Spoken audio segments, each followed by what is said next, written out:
A Cornell professor announced that he was exhilarated and energized by the Hamas attacks. On October 25th, Cornell students woke up to a campus vandalized with graffiti that said Zionism equals genocide and new intifada. That was Cornell student Talia Dror speaking out about anti-Semitism at her college before the House Ways and Means Committee last week. The Department of Education is now investigating 7 schools over allegations of anti-Semitism and Islamophobia. They will be looking at 5 anti-Semitism cases and 2 Islamophobia cases.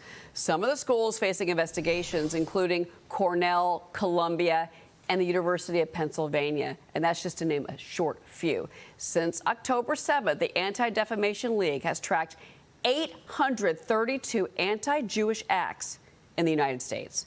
Joining me now is Texas Congresswoman Beth Van Duyne. She's a member of the House Ways and Means and Small Business Committees. Congresswoman, good morning.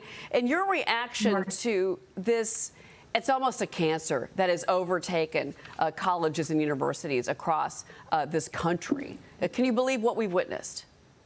No, I really can't. And I was right there when Talia Dror gave her testimony. I was front row and I got to actually ask her some questions about it. I went to Cornell as well, and I cannot believe what's happened to that campus. And you think about over the last several decades, these are the programs that businesses have been helping to expand and to invest in. These are the programs that the government has been investing in. They are anti-American, anti-capitalism, and anti-Semitic. Anti-Semitism is exactly what they're being taught on these college campuses, and it's coming home to roost. And the colleges are following the money. Look, I mean, they're accepting, students from foreign nations that are paying 100% tuition. They're accepting grant dollars from foreign nations to be able to spend more money on their campuses, to be able to spend more money on their programs. Follow the money. But what they're teaching is anti-American. It's absolutely against all of our values. And we have people like Russell Rickford from Cornell, who talks about how exhilarating and exciting it was to watch Hamas go in and murder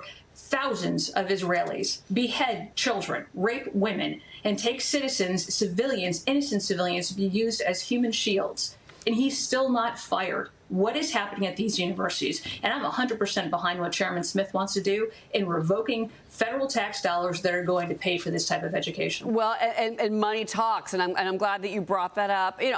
Michael Bloomberg, the former mayor of New York City and one-time presidential candidate, wrote an op-ed in the Wall Street Journal last week, and I want to read you the title because I think it speaks volumes. He says, Hamas's barbarity heightens the crisis in higher education. He says Jewish students bear the brunt of college's culture of intolerance, conformity, and safe spaces. He says the buck stops, pun intended, with university presidents. I had a rabbi on with me yesterday afternoon on Fox Business. He is now, and he's at Yeshiva University, he has now got 100 presidents, including a couple in Texas where you are, Baylor is one of them, that are coming together to push back against anti-Semitism on campus. Is that enough? Yes. No, it's not just the presidents. I mean, you look at what the professors are teaching. You look at their board of trustees and what they are pushing. You look at where their grant dollars are coming from.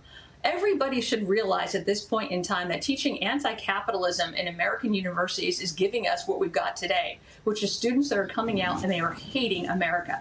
And that is not good for business. It's not good for the economy. It's definitely not good for the country. It's definitely not good for our national security. I mean, when you see these hundreds of protests that are going around and hundreds of thousands of people that are participating in them, cities all around their country, that are basically, supporting a group that hates our country, that wants the demise of our country, wants the demise of Israel. This is what they're supporting. Yes, I'm all for the president's finally pushing back. That needs to happen. But where the dollars are coming from, they need to wake up and realize that where their dollars are being spent is working against them. Well, and we've talked about that already on the show this morning, Congresswoman, about the fact that if you're under 30, you're getting your information from TikTok. You're not actually getting facts, to be frank with you. Oh, by the way, TikTok, a Chinese company. But I want to go from the universities to the protesters.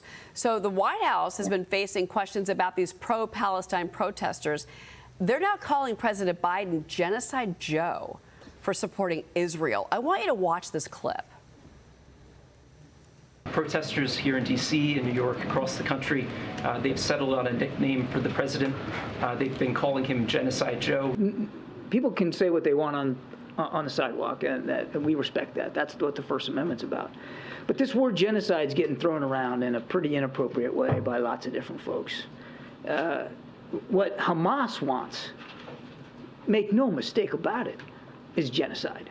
They want to wipe Israel off the map. Congresswoman? Well, that's exactly right. But words have meanings, and for a very long time now, Democrats in this administration have been completely misinterpreting words. When we think about terrorists, and we were calling parents domestic terrorists that are only interested in their children's future and making sure it's a bright and healthy future, they misuse words all the time, and it's finally coming home to roost. But I think we do need to be able to support, by both sides of the aisle, support what's happening in Israel, make sure that the atrocities that we're seeing on the Jewish people, which is the worst since the Holocaust, are not allowed to continue, and that we're fighting them strongly because we don't want to see them repeated anywhere else. Yeah, no, I think that so many Americans have been waking up the last several weeks and shocked by the amount of anti-Semitism that has been breeding across this country. Before I let you go, the White House also has been facing questions about President Biden's poor polling. I want you to watch what the exchange is here and get your reaction. Significant majorities within the Democratic Party believe that the president is too old. Significant majorities within the Democratic Party don't want him to run again. Americans are going to feel how they feel, and we're going to respect that. He's going to focus on the American people. That is always the #1 priority for this president. You know, mental acuity and physical stamina. Those are the two things that independents, and Lee Carter was bringing this up earlier, independents, Democrats, Republicans are all asking those questions. He's basically upside down in polling now. Well, look, Americans aren't stupid. You can tell them, this is happening, but when they actually feel it in their pocketbooks, it's something else. I went shopping yesterday for Thanksgiving dinner. Prices are up on things like turkey. Ham has doubled in price since 2019. Prices overall are up 25% for Thanksgiving items. People feel that. So I think what you're seeing in the polls is a reflection of the policies and the negative impacts that they have had on the American people. We are sick of paying higher inflation, $20 for a hamburger now, and those prices are not going down. And while inflation maybe not be growing as much, the fact is that it creeped up so high, it's never going back down. And those policies are crippling Americans and American businesses. Republicans are trying to pass bills like H.R. 1, which is our energy bill, make us more independent, make energy cheaper. We're trying to pass our American Families Tax Bill, which are trying to keep more money in people's pockets and giving them more ability to be able to succeed in their future and be able to invest in their future and their kids' lives. And we just see that continuously being fought by not only the administration, but by Democrats. And the polling that you're seeing is a direct reflection of people feeling the negative impacts of the Biden policies. All right, Congresswoman Beth Van Duyne from Texas. It's great to see you as always. Happy Thanksgiving, by the way, Congresswoman. Happy Thanksgiving. All right, we'll see you very soon.